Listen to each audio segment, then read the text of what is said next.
Olá, seja bem-vindo, seja bem-vinda ao canal do YouTube do Centro Espírita Mansão da Esperança. Meu nome é André e hoje nós estamos aqui para dar continuidade à leitura, às reflexões que esse livro fantástico aqui nos propõe, o Fonte Viva, de Emmanuel e Francisco Cândido Xavier. Mas antes de nós entrarmos na leitura, entrarmos nas reflexões, vamos fazer aquela oração, aquela prece que nos sintonizará com a espiritualidade dessa casa, com a espiritualidade amiga nossa, do nosso lar, para que nós possamos aproveitar melhor as reflexões que a lição, o capítulo de hoje nos propõe. Para isso nós podemos começar pensando no nosso anjo da guarda, esse amigo, essa amiga espiritual que aceitou por missão nos acompanhar durante toda uma encarnação, nos auxiliando nos momentos de dificuldade, vibrando também quando a gente está bem, nos relembrando, nos rememorando as escolhas e o caminho que nós escolhemos trilhar antes da presente vida. Pensemos em Maria, mãe de Jesus, esse espírito de grande envergadura moral, de muita luz, que aprendendo com seu filho Jesus, na última encarnação, trabalha por todos nós até hoje, lá das mais altas esferas espirituais. E pensemos em Jesus, nosso mestre, amigo, irmão maior, que tão generosamente, tão caridosamente veio até nós, vestiu o mesmo corpo que nós vestimos, respirou o mesmo ar que nós respiramos, pisou o mesmo chão que nós pisamos para nos mostrar o caminho, a verdade e a vida. E junto desses espíritos todos que nos tutelam e nos auxiliam à presente encarnação, nós chegamos aos pés do Pai, o Criador de tudo e de todos, sempre gratos pela oportunidade da vida, sempre grato pelos auxílios recebidos nos momentos de dificuldade, sempre gratos por todas as conquistas, todas as bênçãos já alcançadas ao longo da presente encarnação. E a Ele nós nos dirigimos nas palavras que o nosso Mestre Jesus nos ensinou. Pai nosso que está no céu, santificado seja o vosso nome, venha a nós o vosso reino, seja feita, Pai, a vossa vontade, assim na terra como no céu. O pão nosso de cada dia nos dai hoje. Perdoa, Pai, as nossas dívidas, assim como nós perdoamos aos nossos devedores. E não nos deixe cair em tentação, e livra-nos do mal. Que assim seja, e graças a Deus. Muito bem, feita a abertura da nossa proposta hoje, da nossa leitura de hoje, da nossa reflexão, vamos para o capítulo. Eu lerei com vocês o capítulo 9 do livro, que tem por título Estejamos Contentes. Capítulo 9 do Fonte Viva, Estejamos Contentes. E começa com uma passagem de Paulo. Tendo, porém, sustento e com que nos cobrirmos, estejamos com isso contentes. Quem disse isso foi Paulo, em 1 Timóteo, capítulo 6, versículo 8. Vou repetir. Tendo, porém, sustento e com que nos cobrirmos, estejamos com isso contentes. Vamos para a palavra de Emmanuel agora. O monopolizador de trigo não poderá abastecer-se à mesa senão de algumas fatias de pão para saciar as exigências da sua fome. O proprietário da fábrica de tecidos não despenderá senão alguns metros de pano para a confecção de um costume destinado ao próprio uso. Ninguém deve alimentar-se ou vestir-se pelos padrões da gula e da vaidade, mas sim de conformidade com os princípios que regem a vida em seus fundamentos naturais. Por que esperas o banquete, a fim de oferecermos algumas migalhas ao companheiro que passa faminto? Por que reclamas um tesouro de moedas na retaguarda para seres útil ao necessitado? A caridade não depende de bolsa, é fonte nascida no coração. É sempre respeitável o desejo de algo possuir no mealheiro para socorro do próximo ou de si mesmo. Nos dias de borrasca e insegurança, entretanto, é deplorável a subordinação da prática do bem ao cofre recheado. Descerra, antes de tudo, as portas da tua alma e deixa que o teu sentimento fulgure para todos, à maneira de um astro cujos raios iluminem, balsamizem, alimentem e aqueçam. A chuva, derramando-se em gotas, fertiliza o solo e sustenta bilhões de vidas. Dividamos o pouco, e a insignificância da boa vontade, amparada pelo amor, se converterá com o tempo em prosperidade comum. Algumas sementes, atendidas com carinho, no curso dos anos podem dominar glebas imensas. Estejamos alegres e auxiliemos a todos os que nos partilham a marcha. Porque, segundo a palavra sábia do apóstolo, se possuímos a graça de contar com o pão e com o agasalho para cada dia, cabe-nos a obrigação de servir e de viver em paz e contentamento. Que assim seja. Essas são as palavras de Emmanuel no texto, capítulo 9, Estejamos Contentes. E é um capítulo, assim, maravilhoso. Maravilhoso, porque, via de regra, nós, para falarmos de caridade material, nós normalmente associamos isso à necessidade de recursos em maior quantidade, em abundância. E nem sempre isso é verdade. Aliás, se nós ficarmos esperando termos recursos em abundância para podermos nos mover para auxiliar aquele que tem menos do que nós, é bem provável que nós nunca façamos nada. Nunca façamos nada. Porque o chamamento vem. O chamamento aparece a toda hora, a todo momento, a toda parte. Veja bem, ele faz duas comparações no começo do texto muito fantásticas, assim, porque ele fala: quem planta o trigo não precisa de mais que algumas fatias de pão para se alimentar, né? Quem é o proprietário da fábrica de roupas não precisa mais que uma ou duas roupas para cobrir o próprio corpo. O excesso é destinado a quem precisa. Guardemos conosco tudo aquilo que está em excesso no nosso lar está fazendo falta na casa de alguém. O planeta Terra produz e tem recursos naturais para alimentar, para abastecer, para cuidar de todos os seus habitantes. Está lá no Livro dos Espíritos. Tudo que todos nós precisamos, o planeta Terra e os seus recursos naturais dão conta de atender. O problema está na desigualdade que os homens criaram, no acúmulo que algumas pessoas escolhem ter, e no acúmulo com a retenção. Porque também não há nada de errado em acumular, cada um pouco mais, o outro um pouco menos, desde que, nos momentos necessários, esse recurso se destine a algo produtivo, a algo positivo, né? O bom uso da riqueza, falando de um acúmulo maior, também está previsto, tem um texto maravilhoso sobre isso lá no Evangelho segundo o Espiritismo. Mas aqui ele está conversando com a gente, a maioria da população comum. E ele nos alerta que mesmo entre nós, mesmo com aqueles que acham que não têm para oferecer, é possível fazer alguma coisa.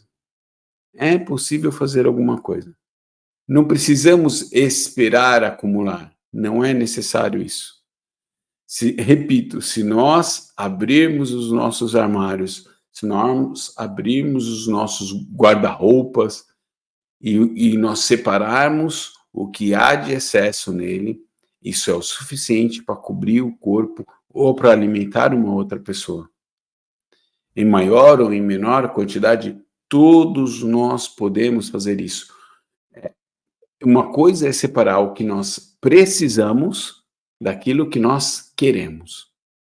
E muitos de nós temos em acúmulo, em exagero, aquilo que nós queremos ou gostamos, muito além daquilo que nós precisamos.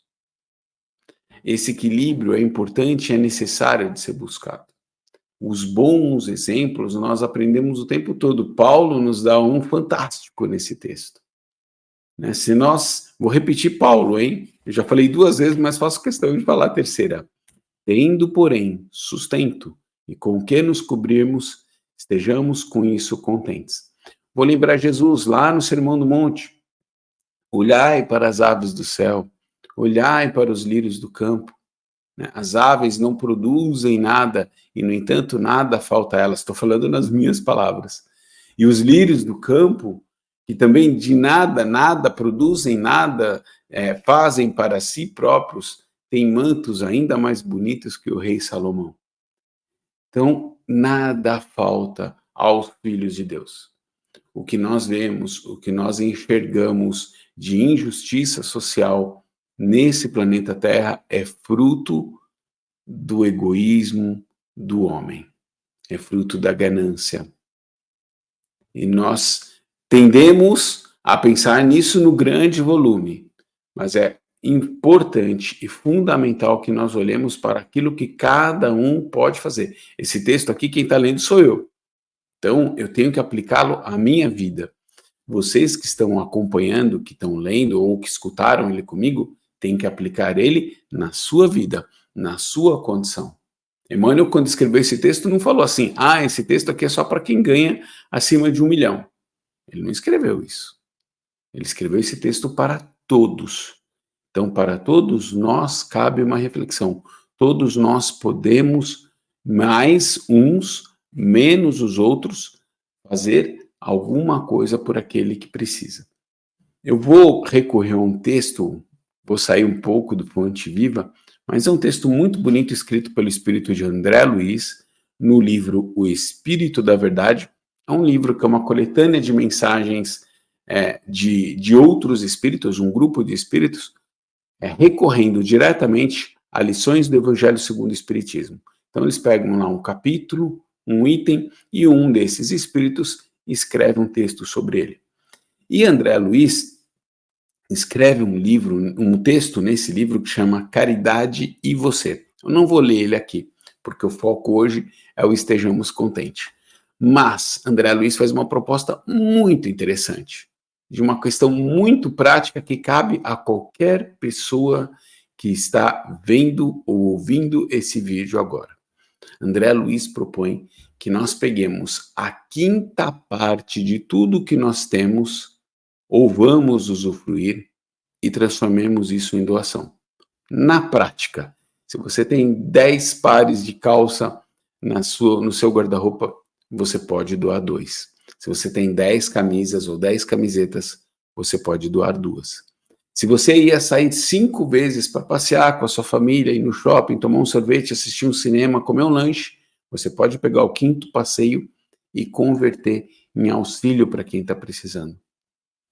É uma dica muito prática, e aí é que eu falo que serve para qualquer pessoa, de qualquer nível, de qualquer faixa social que estiver escutando esse vídeo agora ou que venha a ler esse texto agora.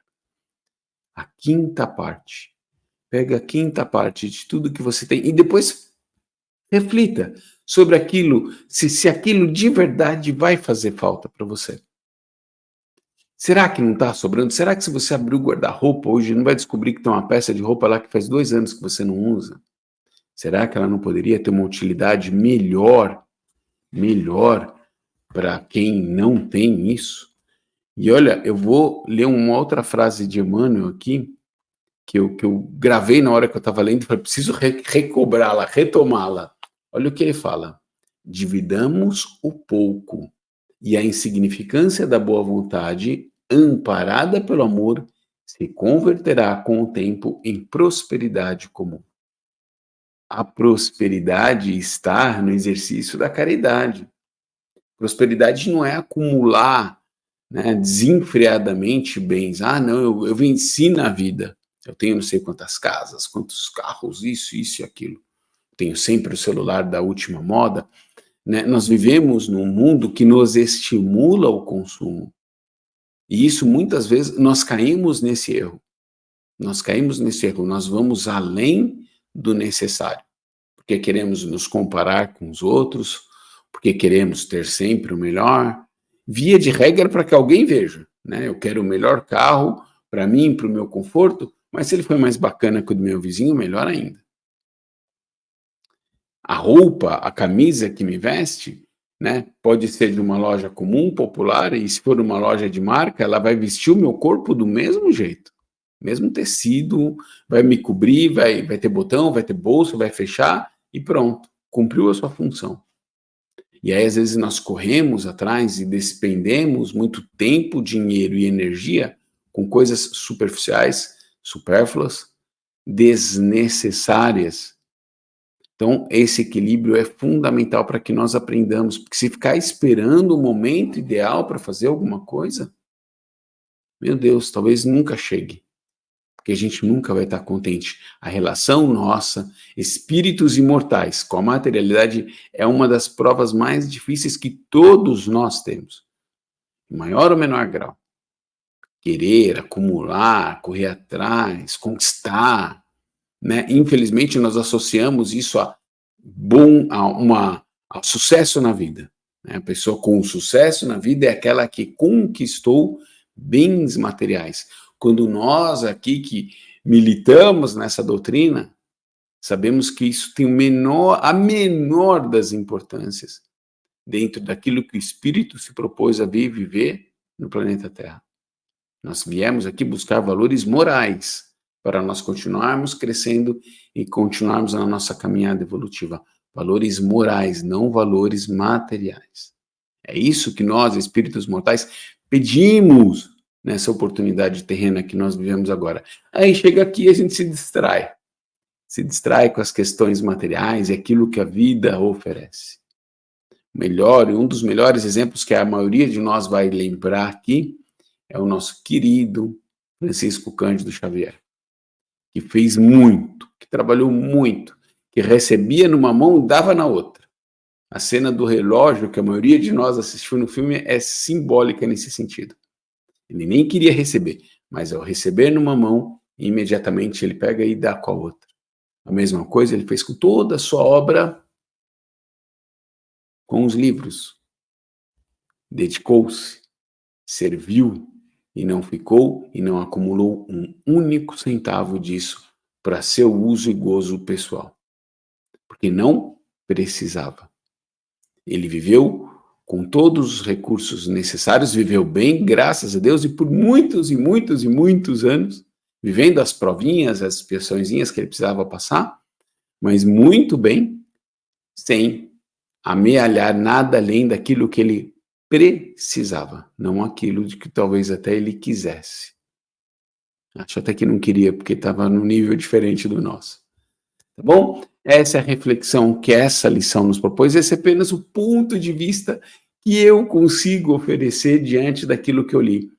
Você que está vendo, que está ouvindo, provavelmente aduzirá outras tantas conclusões, outras tantas reflexões, e isso é o maravilhoso de textos como esse.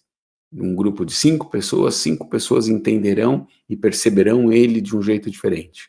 E digo mais, no futuro, se voltar a ler, talvez eu tenha um outro ponto de vista totalmente novo sobre aquilo que eu acabei de ler. Sinal de que nós estamos mudando. E isso é bom. Certo?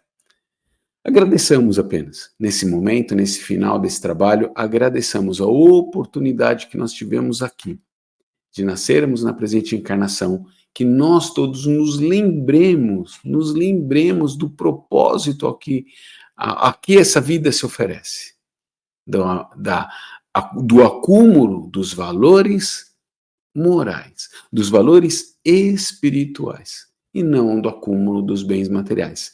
E tendo possibilidade de tê-los, que aprendamos a dividir, assim como o nosso Mestre Jesus nos ensinou. Que assim seja, e graças a Deus.